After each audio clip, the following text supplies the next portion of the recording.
Day 3 of Star Wars Celebration 2017 has come to an end from Orlando, Florida. And what a day it was. Hello, everyone. I'm James. This is... And we're joined with a very special guest coming all the way from the convention hall himself. It is... Josh. Where are you coming from? I'm from the Den of Nerds. I gotta be honest, I don't know how special I am, but I am here. You drove from, 14 hours? Oh, yeah. Multiple hours. Yeah, I drove from Philadelphia, came right down through, pulled up to the convention center, had no idea what to expect, went right in and got in line. You got in line for the 40th anniversary panel. Correct. You were right in the... You lucked out with that. Am I right? Yeah, absolutely. Where did you sit?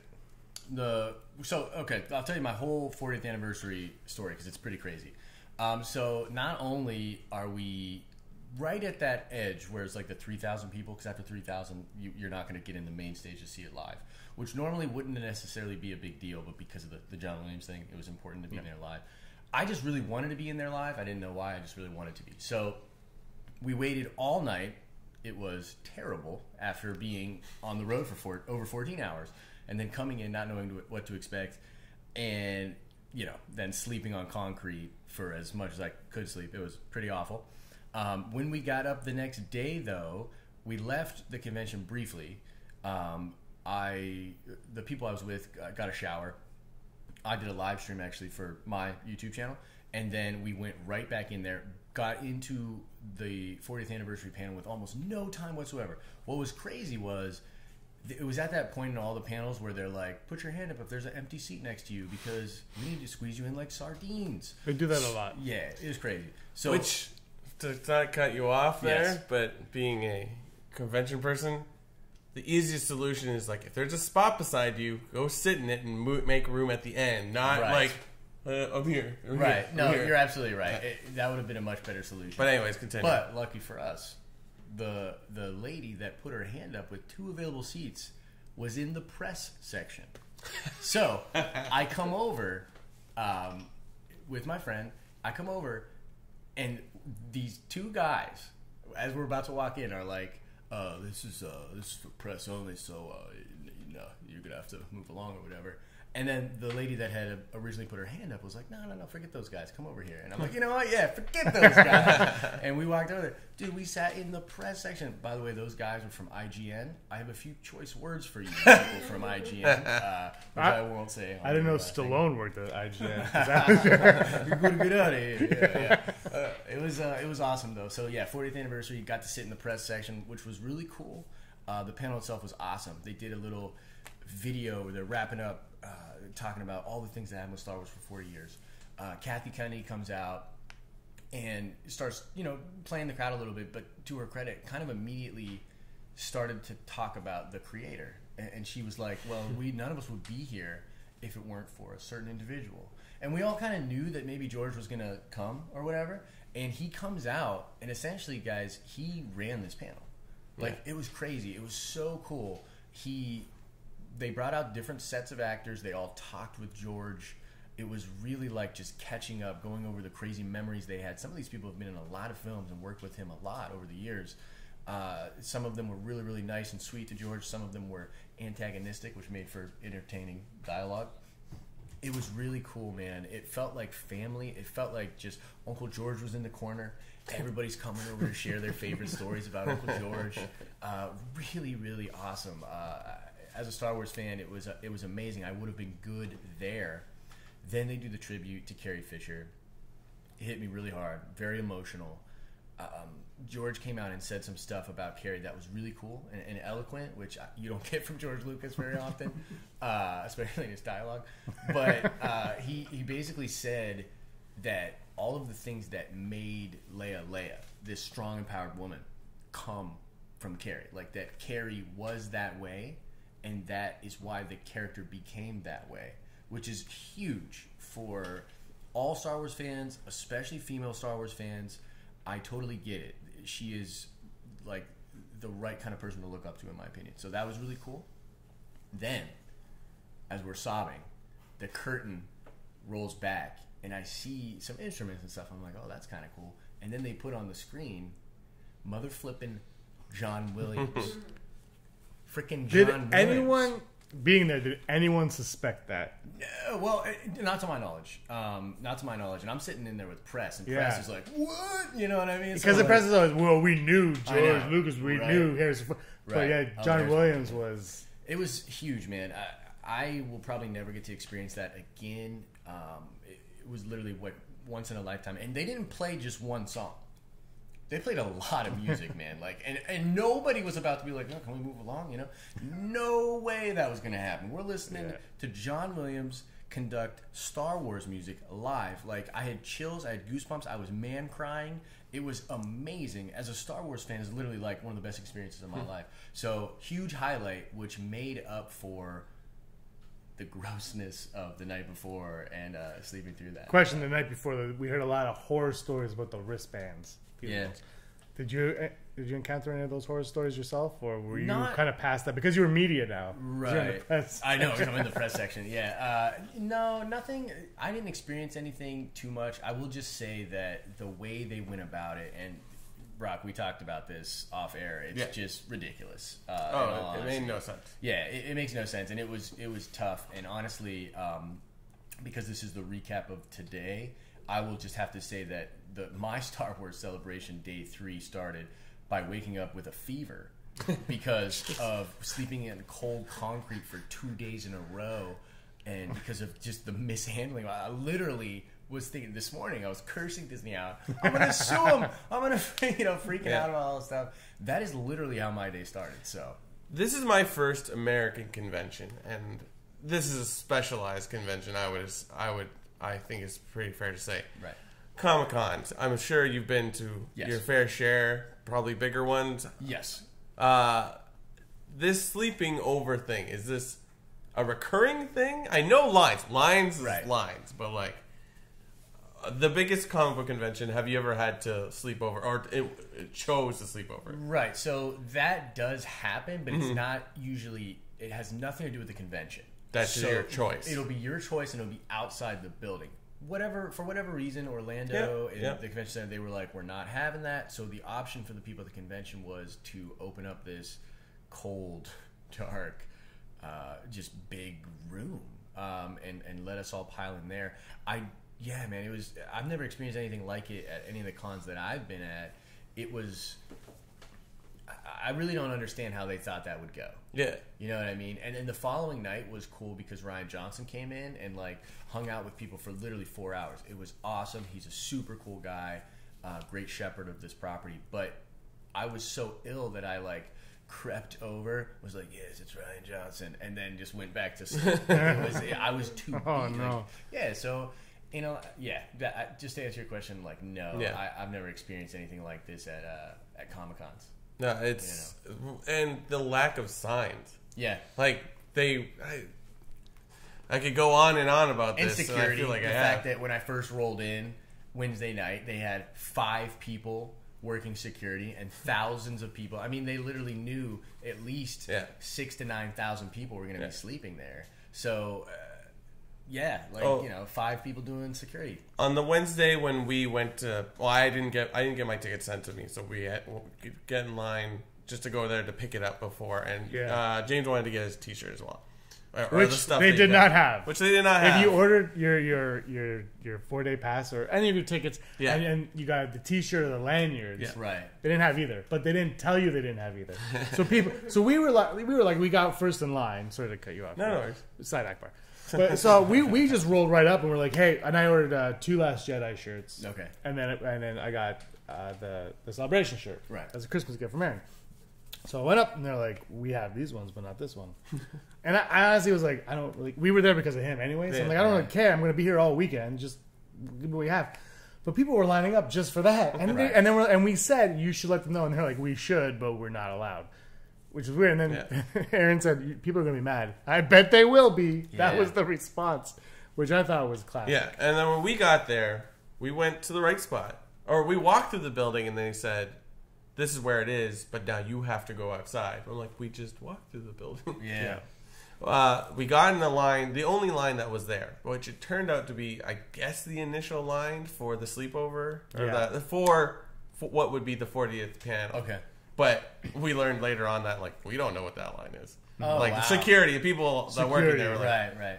I don't know. So we stood in that line, and then you happened to go to the bathroom, and it turned out, oh no, there is no line. We're standing by the doors. They open the doors, and then you go in. Yeah. So it's just it's so bizarre. I mean, James and I are going to do a video tomorrow on my channel where we talk about the good, the bad, and the ugly. And spoiler alert, the ugly has to do with the way the convention was handled. It really is inexcusable. And it's a massive building. It's a massive building. I mean, the thing is, that's what's so weird is that there's space for them to do something nice, like have a place to stay, maybe like sleep, or there's real estate for them to utilize. And I think that there was just ideas that they didn't really care to scale up or figure out the proper way to do it. It was like an easy solution. They were like, well, we'll just keep them in line. And even the way the lines and the queues all worked is just insane. You don't need that much time to clear out an auditorium. Like I don't understand it.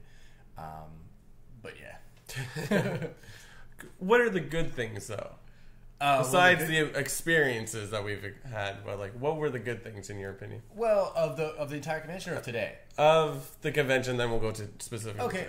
Well, the convention. I mean, obviously, I think that the 40th was great. Like the thing is, so London last year, you guys are probably aware. There's a lot of buzz about how like they didn't really do a lot for the people there as far as these big panels were concerned. Right. Like the whole Sizzler reel for Rogue One. We sat and watched it 3 or 4 times at the same time. I watched it a lot, but I watched it from Philadelphia. I didn't spend any money, and I was like, this is cool. People that spend thousands of dollars to go there were really let down. There was a lot of stuff that just it wasn't a great experience, in my understanding, for a lot of people that made it. So I will say that the content of the panels themselves, if you take away the logistical aspects of getting in there, the content for every single panel that I've been in has been excellent. It's been excellent, and they've done nice little things for you for being there in the panel. I mean, like I said, hearing the John Williams music, insane. Getting the poster, the Last Jedi poster. You got that, right? Oh yeah, I mean, are you going to sell it on eBay for $200? Like I don't think so. I really don't. Like really that nice. is the nicest.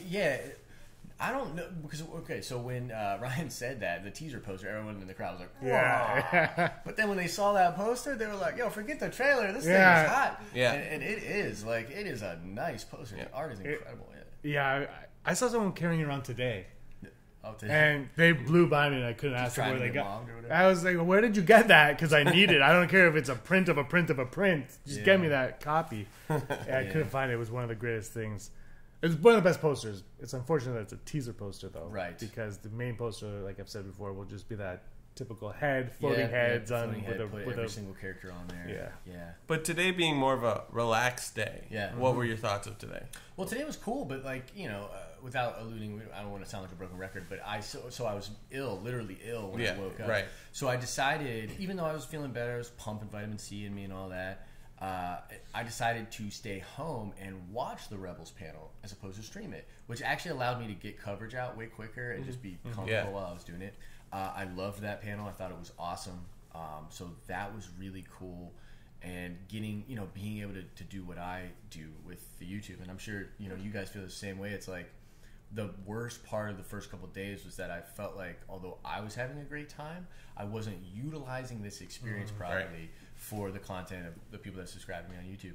So to right that wrong at least a little bit was awesome. The Marvel panel itself was cool. The comics panel, it was really cool. Showed us some awesome stuff from the upcoming Marvel comics, cool interiors and things like that.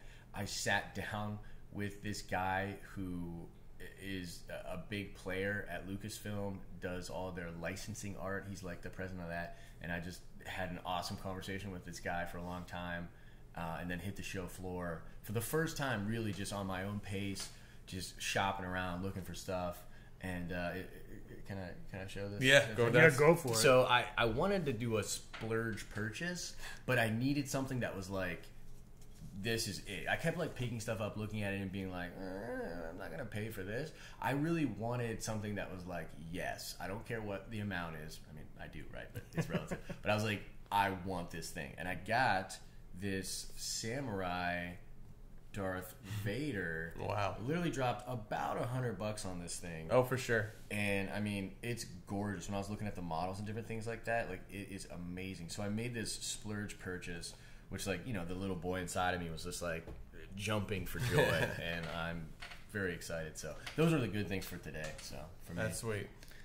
Yeah, today was, for me, it was funny. We got there. This was the first time that we were able to get a wristband into one of the three main buildings. We got there at 7 today. Yeah. Not knowing what to expect, but we knew that if we wanted to get at least inside the hall, we would have to go at some point in the morning. Earlier than... Because 10 o'clock it opens, but you can't get there at 9. You can't get there at 10. You have to get there at like, you know... 7, 6. Oh, early. The days before was earlier, but this one we figured let's get there for 7. Yeah. We said so. We woke up. We got there at 7, and we walked in. And of course, the main stage was low on wristbands. Yeah, it said low. So we said, you know what? Let's not even bother. Let's just go for the stream and the streaming room, which is fantastic because in that one. So we waited in line. We did that, which is always fun. It's actually kind of a fun, like, you know, you're there and you're like, I hate this, and then afterwards you're like, yeah, it wasn't that bad. But Warwick Davis came out and kind of opened it up for us, and he is the best. He's a showman, man. Yeah. He is awesome. Did he drop that he's going to be in The Last Jedi? No, well, he did that before, I think. Did he? Okay. Yeah, that's been. But he is going to be in Rebels season 4. Yes. And so we got to experience that panel. Brock, why don't you take it from here because you loved every second after that. Oh, this was an awesome panel, and we weren't even in the room. Like, we were in a room, but we weren't the room. Right. Like you said, Warwick Davis came out, and he talked to everyone, so that was fun. So you're like, I've just waited 3 hours. At least I get to see Warwick Davis one more time. He even came down the aisle and stopped at the person in front, sitting in front of me, and started asking random questions, right? And then he moved on. I was like, oh. I was like, I don't want to ask questions, which is awesome because we have a YouTube channel where we like to talk about things and talk to people. But then, yeah, just to see the whole cast was there. It's and to get those little nuggets, like we talk about it quite a bit, and we were like, there could be another season tops, of Rebels, maybe 5, whatever. But like, you get the sense that like, and Filoni himself says like, well, I would like to finish a show on my own terms. So I love that. It was sad to hear that, but then it was kind of cool. I've been at not this massive of a premiere or a panel on Rebels, but I have had episodes premiered, so I just got to see it. Like, oh, this is exciting. And I'm like, yay! But I was like, oh, they're just gonna do a teaser trailer or whatever, which they did. Yes, and it was great. And I was like, ooh, it's like, yes, because it's sort of, I don't know what my feelings were. It's still a jumble in my head, but like, it's like, oh, this is great. I like this a lot. I like it's like wow, this is very dramatic. And it's like, you know what? Let's just watch it. I was like, oh. Yeah. See, I didn't get that on the stream. I'm super jealous. You guys got to watch it. They cut the. Well, if we would have got to any other stage other than those 3, we wouldn't have seen it either. So we lucked out. That was one thing. Yeah. So they were like, "Okay, everyone, stay where you are." Yeah. So guys watching, thanks for watching. And you guys, I think you guys got the trailer again. Yeah. Yes. They said goodbye to the trailer, and everything went black. And then Dave Filoni spoke in black because they didn't turn on his camera for us for a while. And then all of a sudden it's like, well, you guys want to watch it? Here you go. And they put it on, and it was. Do you want to give a mini review of it? Yeah. I guess we gotta be. Because I do. Do you guys want us to? Okay. Open exterior. Yes. Day. It takes place on Mandalore. The whole thing's on Mandalore. What? But I didn't see the. I don't know if you saw the title. I did not see the full title, but it was something Mandalore Part 1. Yeah. So Heroes of Mandalore. Yeah, that's actually, I've heard that before. I was in a daze when they hit the credits. I'm still exhausted. But it's typically on Mandalore, and it's our crew, except for Zeb and Hera, because they're still with the rebellion, helping out Ren and this is bad. Clan Vizsla. Yeah, Clan Vizsla. I don't know what it is about Mandalorian stuff. I just I'm like, this is super awesome, and like I remember all the episodes, but like the info and the names just shoots right over my head. Vizsla. House Vizsla, yeah. Clan Ren. Clan Ren. Exactly. So they're helping, and they are attacking Imperial bases that are run by. Yeah. We won't spoil the end. Yeah. But so it like, ends there's with- a battle, and we get to meet some new characters, but it ends on a really good, I guess we could say, cliffhanger. Yeah, well, it's part 1 and part 2, so you would have to. So Yeah, nice. One thing I loved about this episode was Ezra still has a Scout Trooper helmet, but it's painted in like the it's orange painted and to red. his like matches. Kind of like that's how he had the Stormtrooper helmet in season 1. It's like they're bookending it now with the yeah. Scout Trooper helmet. I mean, you think that Sabine's kind of painting those for him? I mean, he isn't. Oh, she's definitely paying. You get to. Have we met her father before? no. No, Oh, so we meet her father now. Spoiler alert! you said don't tell them the whole thing. It's not. That's not. Is that a spoiler? Who is her father? It started with. If her father was like Ray, then be like, yeah. It starts with we got to rescue But your anyways. father. I didn't say who her father is. Her All we'll father is say Kylo is Ren. you meet Ren's Sabine Ren. Sabine's father. I thought it was very good. It's an interesting character. I hope we get to develop it a little bit more. But yeah, really fun. A lot of action for it is CG. action. I mean, they do load that action in there, though. And they're great at it. The space battles in some of the episodes of Rebels are like just as good as anything you see on screen. It's for the movies, you know what I mean? Like, I would argue that this would be the most exciting episode of Rebels I've seen in the last couple of months. Wow. Not slamming the end, but Right. like maybe it's heightened because I'm like, oh, we're getting to see it now. right. But like, it was very, very good, That's and awesome. it's a 20-minute thing. But anyways, I liked it better than the second half of the season finale, but I think I like the first half of the season finale Exactly. better. But it's also a season finale versus we don't know where in the season this ends up. Right. Because it could be the first episode, but it didn't really feel like a first episode. Sure, it felt could be like, really- point is, it stacks up. yeah. It's like, wow, I've never like it feels like you're watching the 20 minutes of the first of like Force Awakens. You're like, you're pumped. You're like, yes, I'm in like immediately, or Rogue One, or And it's even better because you know it's the beginning of the end. yeah, that's So it. you know, 'cause like, okay. you knew that going in. You were Yeah, like, so now I you see. know that whatever they're telling in this season Yeah. Right. has an ending that they've figured out. Yeah. Whereas in previous seasons, you're like, well, who knows? I know, Like, and he you just had to wrap that. But you know what? I love those Yoda episodes at the end of Clone Wars. Those are amazing. Yeah. So I think he did a good job. But that's kind of that's what I mean though, where it's like they gave the people that were in the room something special every single time. Exactly, yeah. So that is something. There's something to be said for that, and I'm happy with the things that I got. And you guys seem pretty freaking. I'm super jealous. So. Well, I'll trade you my experience watching the Rebels for the poster. Oh, If you We you would want. love that for our set. like the Matrix.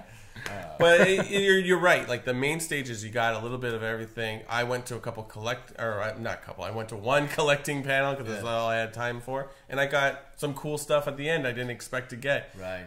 Or if you went to the Star Wars stage, there was a lot of repetition, but like we missed the 40th panel, but we were on the exhibitor floor. And all of a sudden you hear, George Lucas is here! And we ran there, and George Lucas, I ran there, they were, And we happened to we were be there. separated. He, But he was just on the exhibit. No, he was at the went on to- the Star Wars show stage. with Harrison Ford. Yeah. So you man. turn around, and there they They are. were there, and then today That's Peter awesome. Mayhew was there today, Yep. and Dennis Lawson was there today, and who else was there today? That's where Lawson was? Yeah, he was there I today. had no Yeah. idea where this guy was. Apparently, this morning, Forrest Whitaker and Felicity Jones were there. Yeah. Or maybe yesterday. I can't remember. It's all blur. Like No, I I said. think it was tomorrow's their panel, I believe. Right, So, they're right. probably So there they too. just came up and did an interview. Apparently, John Boyega, during another interview, just ran up on the stage, grabbed the gun they've been using to shoot T-shirts into the crowd, and just was like, "Hey!" And it was just Yeah, if crazy you stuff. hang out in that area, you're gonna see. yeah, it was very cool. Yeah. You can watch it all live on StarWars.com. I was earlier. I was. Yeah, You might see me because I stood there for about 2 hours, seen a lot of shots. Nice. It's just Brock. I love it. Yeah. Well, yeah, because we split up. I went with Yeah. Andrew and Rob to the Battlefront 2 Yeah, how was it? panel. Did you like Battlefront 1? We spoke a little bit about this. Yeah, so I bought it when you could get it and everything that was with it for $30. Yep. Because Yep. that is how it should have been. And yeah, so I could go into a big thing because look, that was crap what they did. Oh, and yeah. Charging people to get the content that should have been in there originally. And correct me if I'm wrong, I think they even data mined that. And some of that stuff literally was on the disc. Yeah. I don't know that for sure. But that I Vaguely think was remember something that I something. heard out there or on Reddit or something. They were like, "Yes, this is literally on this game, and they're just going to charge us in a couple months," and it fires me up. But I mean, the game is beautiful. Yeah. Oh yeah. It's awesome in its current state. Like the Scarif missions are awesome. Some of the modes they added later were really cool. But not a huge fan. Not as good as the second of the original games. The second original games is amazing, dude. Yeah. I love the Battlefront game, the new one. I'm not a gamer. I'm a 5-minute gamer. So it's, I mean, to be honest, that's good. That game is kind of made. It is. It literally is because being in the 80s, you played Mario Brothers, and you would play World 1, and then you would die 10 times, and you had to start over again. So I'm used to just playing the same thing over and over again. Right. So I was fun with it. I play with Aaron all the time. We always play Battlefront. So I was really excited to see what they were going to do. And everybody wanted this campaign mode. Right. And then they finally revealed the story of the campaign mode today. And it's Inferno Squad, which is a book that's coming out in July. So that book is actually a prequel to Battlefront. So now they changed the title Battlefront II Inferno Squad for the book. Huh. So it follows this Inferno Squad troopers after Return of the Jedi. You actually see them on Endor when the Death Star explodes. Oh, nice. And they're like, now what? Well, now we have to avenge. And so they kind of take control. So that's your storyline. You play, I forget what's her name, Iden Versia or something, Velsia. You play as her, and her father was an admiral in the Empire, and her planet's been overrun by the Empire, but they accepting. And so it's like that. And then the multiplayer, it's every era of Star Wars. I did hear that, which is awesome. Yeah, every era. You got prequels, original, and new trilogy. And actually in campaign mode, you do get to play as Kylo Ren and Luke. Oh, nice. And it apparently old takes man Luke, kind of like old man. They didn't say they weren't. Right. They didn't. They were like, we can't tell you who you can be, but we will say you get to be Luke and Kylo. But it takes place right after the Battle of Endor, so it's going to take place for 30 years. They said because they said it a few times that they're like, we wanted to know what happened after Battle of Endor and right before the Force Awakens. Yeah, so that's what everybody wants to know. Yeah. And apparently this is going to cover that, which is very intriguing when you read like Empire's End and you're like, well, do these guys go on the Eclipse into the unknown regions? Yeah, and how does their story end? Yeah. So that how Kylo Ren fits into the campaign mode and they also said they made a point to say it's canon. They're like, this story's canon, and then a guy from a story group guy from Lucasfilm kind of goes, I hate that word, but yes, it yeah, because that was their big promise, right? They were like, everything's canon, and then you're playing the Battle of Jakku and Boba Fett's there in the first game, and you're like, I don't think everything's canon. You know? See, I think multiplayer is not canon. Sure, because well, in the trailer, Darth Maul fights Yoda. Which is my favorite thing that happened in the movie. Canon. Yeah, it's all canon. You got to watch that from the Star Wars stage. Yeah. And it was interesting. When they announced the name of the character, the first thing that popped in my head besides like, how do you pronounce that? Was, oh boy, I can't wait to actually find out how this is spelled. Because that's like one of the wonders of Star Wars. Like, how do you spell like C-3PO or whatever? Is it numbers? Is it letters? Is it phonetically or whatever? I thought it was great. I was surrounded by a lot of like people psyched about it. Maybe it's just after 3 days you're just crazy, but it's just like new visuals will pop up and they're like, oh, and then we saw it again, and I'm like, guys, we just saw this. Is like, but I maybe I'm just tired, but there's no point where when people are like Darth Maul, I'm like, yeah, okay, right? Like they said, it's crossed, like, or what was the word? It's going to be all the trilogies, but battle droids. You get to be a battle droid if you want. Yeah. I'm like, they're going to say that. I'm like, I'm pretty sure the big guys are going to be there. Like, we're going to get Kylo, we're going to get Maul, we're going to get... They said multiplayer, you're going to get them all. They show Rey in the trailer. You're going to get to play everybody you want to play, but the campaign... New, and then they're going to sprinkle in... They didn't say who, but they said they're going to sprinkle in... They can be clever and figure it out. Oh, they really could. Do you think they're going to do Kylo when he was Ben? Maybe with him and Luke? Do a little mission as young Ben? That depends on Lucasfilm, I think. How much they want. That would be great, but like I think I said to you earlier, not on the podcast, but off camera, the problem with a lot of books and comics is they want to do stuff, but they're holding back. Right. It's like these movies. I said to James before, it's like I'd rather not read anything till they're done the trilogy, because it's like you can't really make any choices on anything. You know what I mean? So like if they had it in there, like I would buy this game if it was like you're gonna find out this, and this. Dude, totally. I mean, I think, but that's what I'm saying. That could be the draw in, right? Exactly. It could be like the thing was like, look, this is the time period everybody wants to know about, and I've always assumed novels is the way to fill out a lot of that. Just for because, sure. You know, you're talking about like 20 hours of content living in these worlds or these experiences. So. Or either that or a really good TV show or something, because the movie's just not going to cut it. Like even in an offshoot, you don't have enough time to figure that out. But a game could potentially be just as long, just as engaging. Yeah. So yeah, that could be awesome. I mean, did you ever play Force Unleashed? Yeah, absolutely. Like, look how awesome that was. Right. And it can live outside of it, but then you got that, like, oh, this is where the Rebellion logo came from. I'm like, yeah, cool. I'm in. Yeah, like, that's awesome. Yeah, definitely. Side Akbar.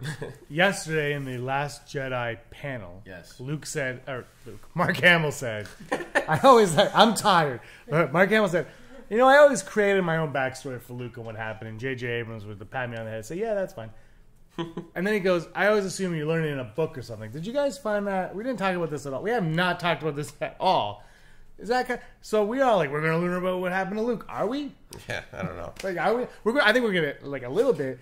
But is there going to be like a purpose? They're not going to fill that in till the movie is done telling this chapter of the of Skywalker. Or like, I don't know. Like, we keep calling it the Skywalker saga, but where is this trilogy going? We don't know. It might be the end. It might be in the 8th, or it might go to the 9th, or it might continue because Mark Hamill, I'm sure, will love to be in more movies. But yeah, it's, you know, I think that. So the way I think of it is, what actually happened in that time period, we might not get for a while. Oh, for sure. But we'll get versions of it. Like, people will probably, because I think that I don't think you can make episode 8 or 9 without at least some people saying what they think happened. You know, even in 7, Han Solo says, you know, he started this order. He tells the story about Luke, and that's pretty much all we know about that. And so I think you're going to get a lot more of that. But like the actual novel, which will be like the best-selling novel of all time, which will be kind of funny. I mean, but that's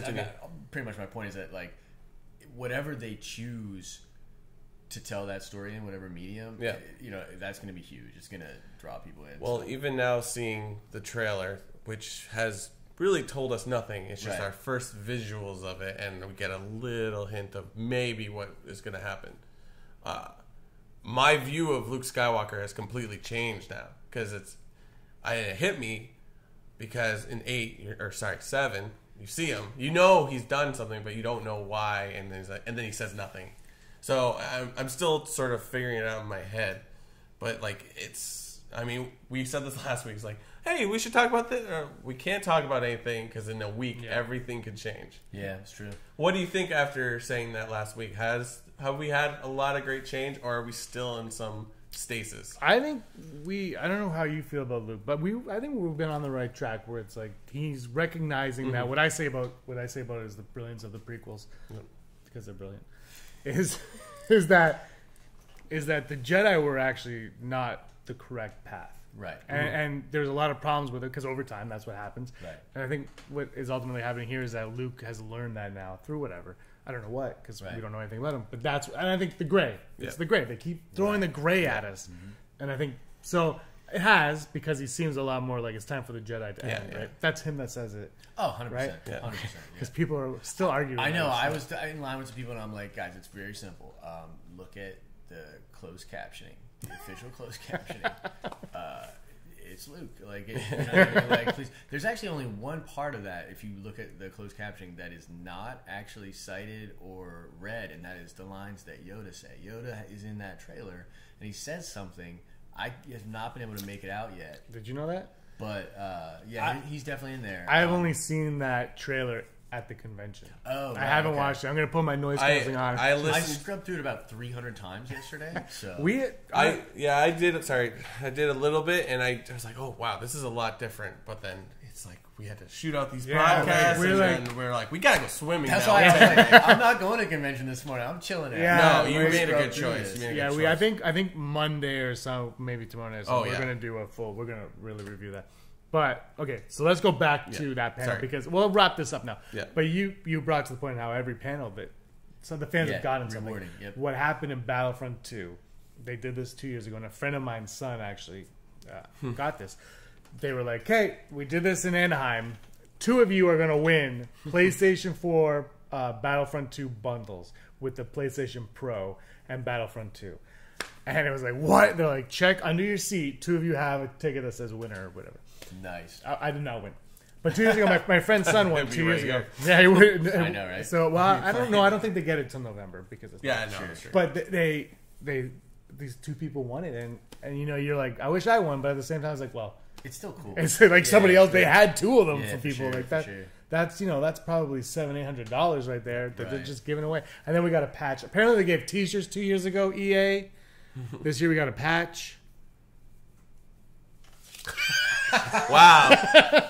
No, because they were like, someone said, the host, David Collins, who posted everything, he said, "What was the best part of 2 years ago?" And someone goes, "T-shirts." And he goes, no T-shirts. Better. And we're like, what's better than it? Are we all getting the game? I was like, we're in Oprah right now. It's fantastic. You gotta But no, 2 people won it. That was great. So that was a great thing. Yeah. So let's wrap this up. Favorite moments from day 3, very quickly. What stood out in your mind the most? What stood out in my mind? So I kind of talked about this off air, and it's a little side Akbari. But so when I walked into the Marvel panel and they brought everyone out, which it was totally different than the people they were supposed to bring out.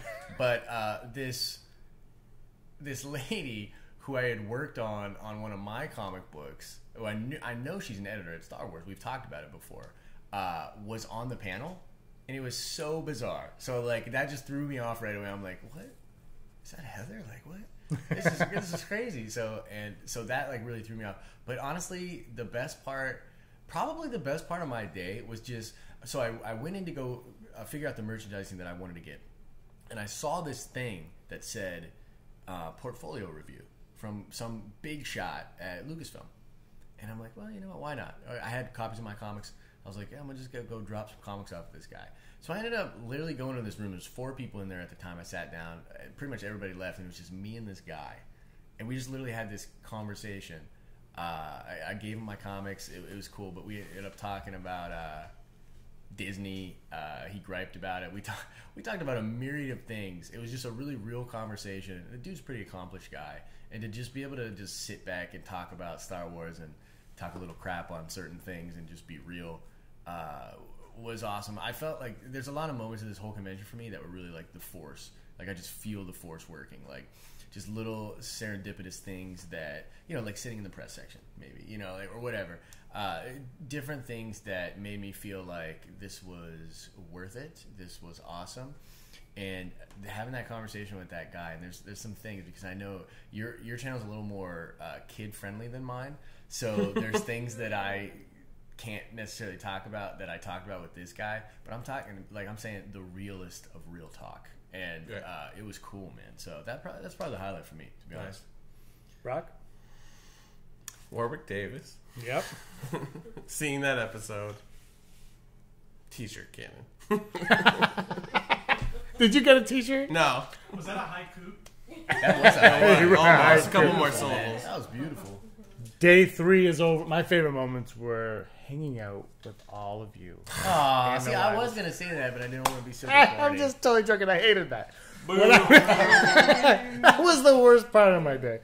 My favorite was actually going to sleep in for an extra hour. That was awesome. Warwick Davis, though, hosting is even briefly is a lot of fun. And Battlefront 2 panel really, I like Darth Maul. I like those characters. I like seeing more. I want to play more of those. I don't care if it's canon or not. I just want to. Yeah. I just want to play more. And it looked like the graphics were phenomenal. And who knows what the game's like? But I don't want to say high hopes, but I have hopes that I'll enjoy it. Right. And what else did I do today? Oh, I got Tarkin pin. It's not guessed you good though. Is the I original guess- Tarkin or the CGI It's both. created? Shameless plug for our... Yeah, for your vote of no confidence with Yes. Andrew. I won't say who wins that, but it's not K2SO. Who's CG? Oh, you might have He's just lost. partially a CG, right? He's all CG. What? He's No way. motion capture. Yeah. Oh, yeah. You should have gone to the making of Rogue One panel. Yeah. Dude, you should have totally brought that up in the debate. I would have conceded right away. It's all over. All right, guys. This is Brock. James, and Josh. check out his channel, The Den of Nerds, right here on YouTube. Not right here, but over there. All right, guys. Until tomorrow, this is our Day 3 recap. May the force of others be with you. Always. Yeah. Hey scumbags, thanks for watching. Don't forget to give us a thumbs up on our video. As always, please subscribe to our YouTube channel, Rebel Scum Podcast, for all the latest videos.